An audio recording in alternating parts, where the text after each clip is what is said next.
Hi, I'm Daniel from CPAP Solutions Australia, and I'm here today to talk to you about the sleep data app that you can install on your smart device to have a look at your sleep data for when you're using your BMC Luna G3. First, go to your smart device's app store and look up PapLink, and download the following application.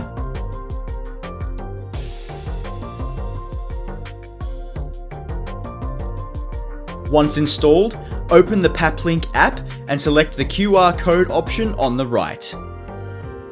To access your machine's QR code, press the home button on the front of your Luna G3.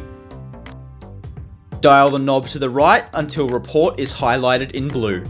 Push the dial knob in and select the QR option. Now take your smart device and scan the QR code.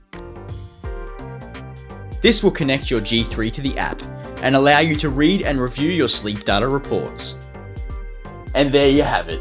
Your Luna G3 is now connected to your PapLink app on your smart device, and you can use this anytime to check out your sleep data reports and see how you're progressing on your CPAP journey.